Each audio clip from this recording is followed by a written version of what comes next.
Right, the examiners also want to point out where students go wrong. Well, if you don't write a thesis, you probably won't end up writing an argument. What that means is you end up writing lots of paragraphs that are very similar.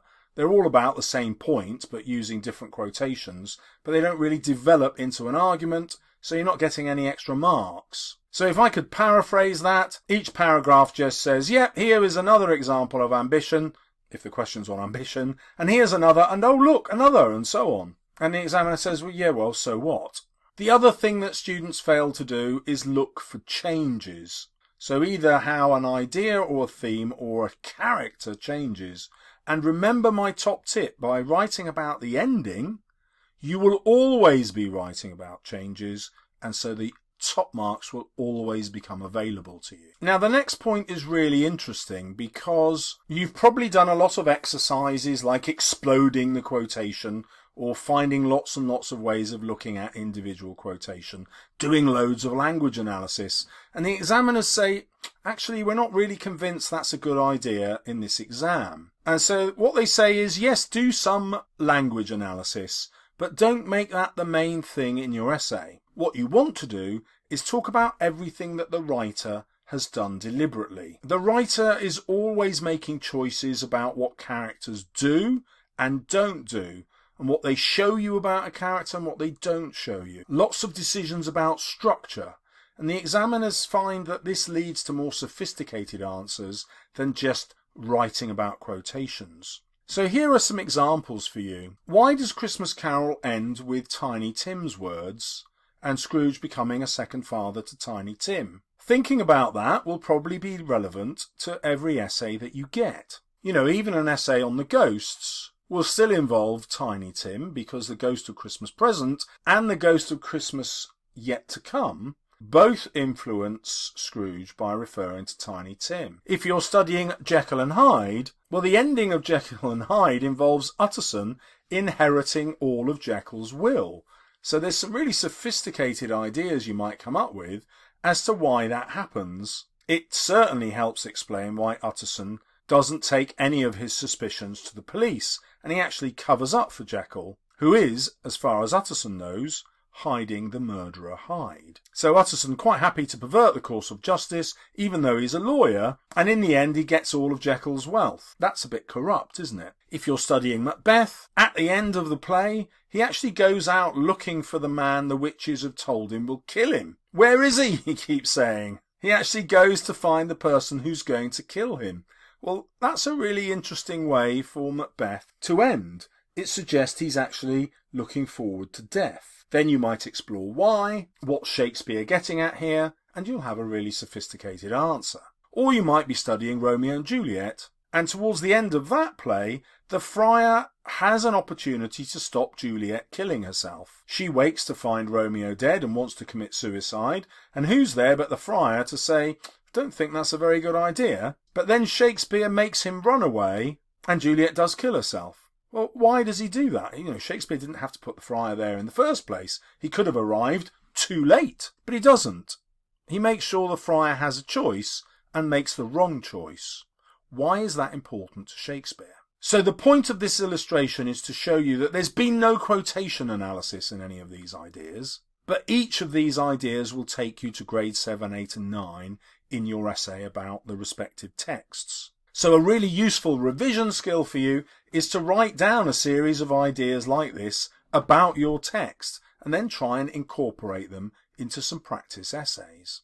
Now let's come to some advice about how to deal with the extract itself. The examiners say the most common structure begins with the extract and then halfway through tells the examiner it's moving to the whole play. Now the fact that the examiners say this is the most common is examiner speak for saying an average answer that gets average marks starts with the extract. They don't seem to spot the irony that the exam paper says starting with this extract. Now that's super annoying because if you want top marks, grade 7 to 9, do not start with the extract. And the examiners drop loads of hints that this is a terrible idea because it ends up leading to an answer that isn't an argument. So don't start with the extract unless you're only aiming for grades 5 or 6. What they prefer is a rounded or holistic approach. Now by that they mean you're writing about the whole text, and then you bring ideas from the extract into that where it's relevant to your argument. The examiners don't care how much or how little you use from the extract. So even if you only refer to it 2 or 3 times in a really good argument about the whole novel, that will be fine, or you can refer to it more frequently. But the key is that you just use the extract where it's relevant evidence to your argument as a whole. And then the examiners repeat that the best answers start with the ideas of the whole novel or the play. And this really helps you as a student to write a coherent argument with linked ideas that build towards a conclusion based on which part? That's right, the ending. Now the examiners come to look at ways that teachers or students themselves prepare badly for the exams. So one way they notice that students really struggle is that they come to the exam with a pre-prepared answers. At its most basic level, it's where students have these set phrases that they use, like an Elizabethan audience would be blah blah, a Jacobean audience would think blah blah, a Victorian reader would understand blah blah. In contrast, a modern audience would be blah blah. And the easiest way to not using these phrases is to ignore those and instead write about the author's purpose. Let me show you. So here is an example that the examiners won't particularly like. The Elizabethan audience would be shocked at the speed with which Capulet decides that Juliet should marry Paris. Well, that's not really writing about the author's point of view, and so it's not introducing an interesting idea. Let's therefore look at Shakespeare's point of view.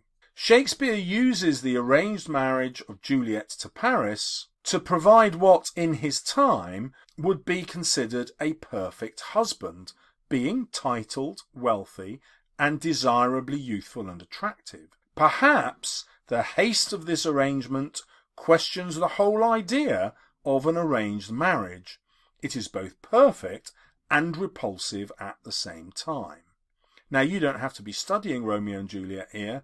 You can see that I've started with Shakespeare's idea. I'm still writing about the marriage, as you can see in the yellow here. That mirrors the marriage up here, and the speed, which is mirrored with the idea of haste. But I'm going quite deep into Shakespeare's point of view. So this sentence here is a kind of grade 4, maybe grade 5 sentence, but now that I'm looking at Shakespeare's viewpoint, I'm into grade 8 and 9, no bother at all. Let's look at an example from Macbeth. Here's the rubbishy sentence. The Jacobean audience would be shocked at Lady Macbeth's dominance of her husband.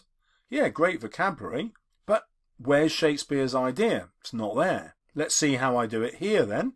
Shakespeare uses the patriarchal view that Lady Macbeth should be subservient to her husband by introducing the weird sisters. So that idea in yellow reflects the idea up here about Lady Macbeth's dominance over her husband. Shakespeare portrays their ugliness and Lady Macbeth's lack of a baby as twin failures.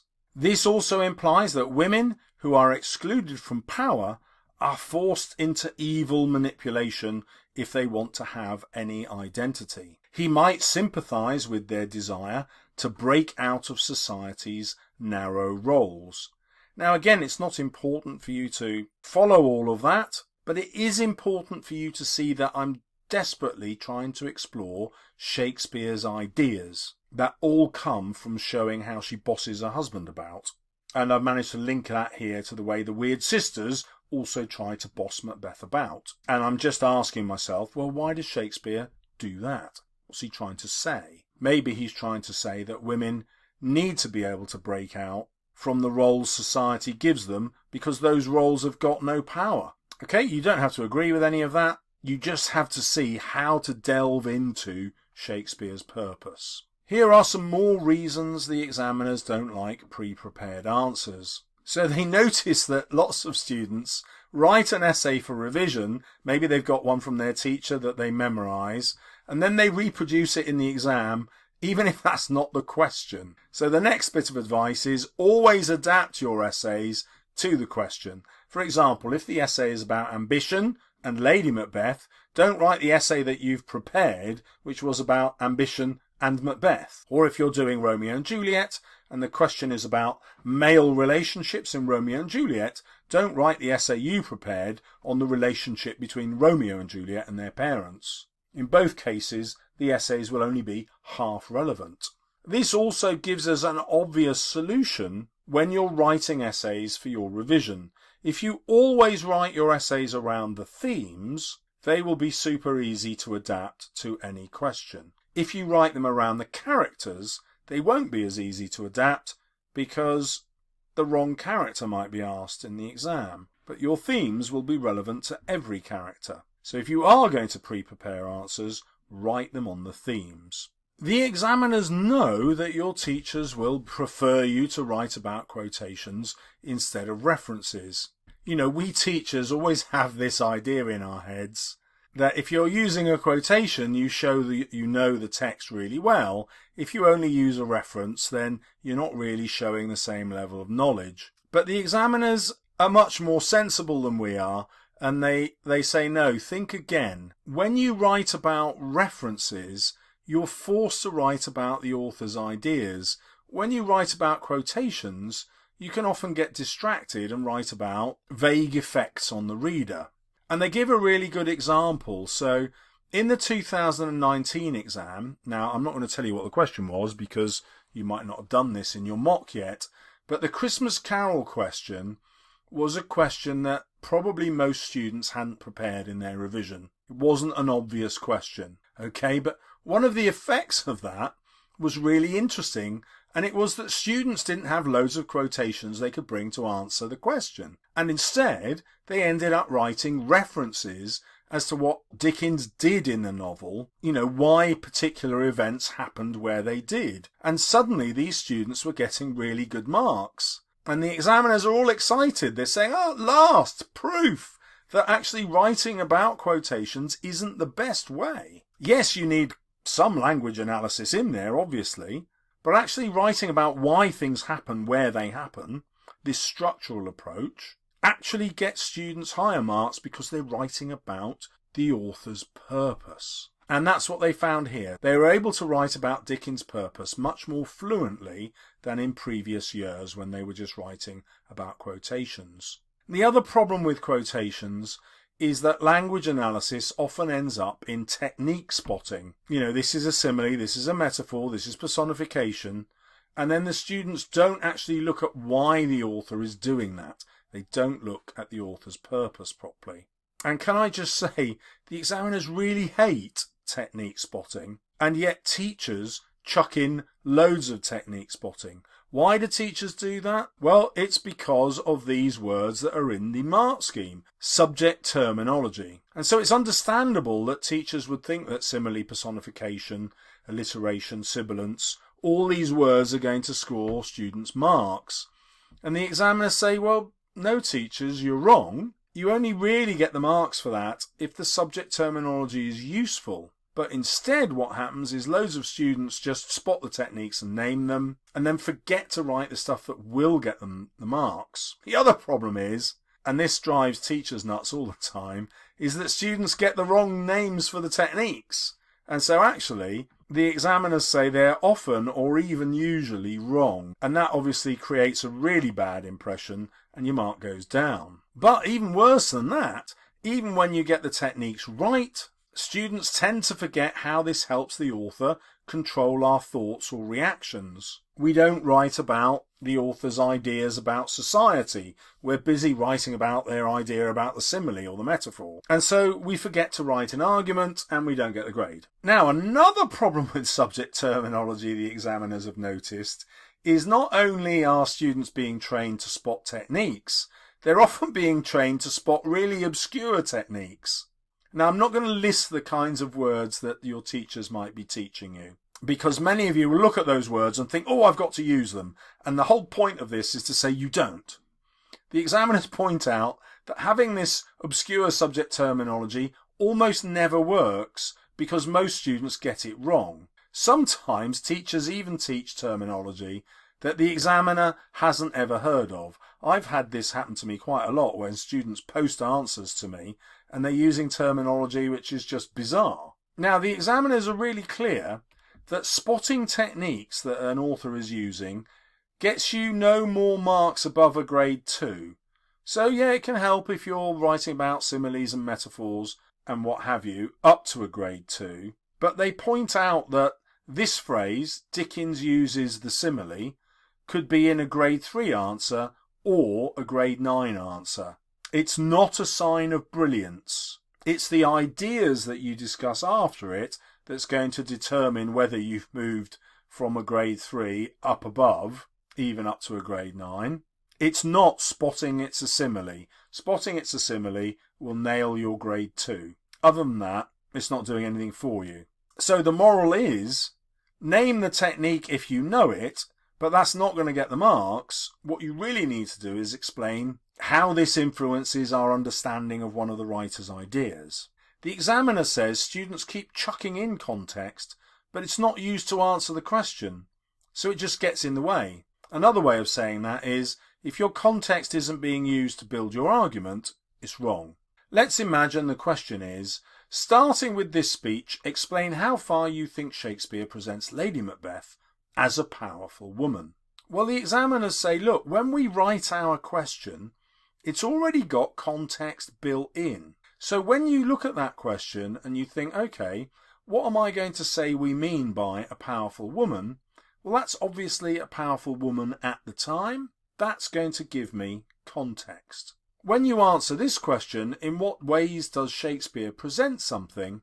Well, that's going to be the context of Shakespeare's ideas. Shakespeare's ideas will be the context of Shakespeare. So what the examiner is saying is, if you just answer the question, you'll have enough context in there to get your AO3 context marks. Let me show you. For both of those, 1 and 2 above, you can use details of context that help you explain your thoughts. But just writing down that the play is set in Scotland, or that Jacobean women were less powerful than their husbands, or that Shakespeare got married at 18 to a 26-year-old Anne Hathaway who was also pregnant with his child, won't get you any extra marks. You will only start getting the marks when you take that context and make it relevant by using it to help you explain an idea. Then the context will be perfect. Another thing that teachers do when they're trying to give their students top grades is they start teaching them concepts that are more appropriate to A-level or degree. So the examiners list these 4: Marxist perspective, feminist perspective, a Freudian perspective, and even a Nietzschean set of theories. And then they say there are many more. Then they politely say, usually students don't understand them, which is examiner speak for most of the time, haven't got a clue what they're talking about. And even when they do know exactly what they're talking about, they just name these ways of interpreting the text. They don't actually use them to explain their own interpretation of the author's ideas. So by and large, they make a plea to teachers everywhere to stop teaching the critical theory. I personally do teach the Marxist and the Feminist, but my students will write half a dozen essays using these words and concepts to make sure they fully understand these ideas and can relate them to the author's purpose. So if you want to be able to do this, you can check out some of my videos, but otherwise the examiner says don't do it. Try out some practice essays, give them to your teachers and ask them if you're using these terms correctly and also answering the question fully. If you can do that, carry on, but otherwise stop using them.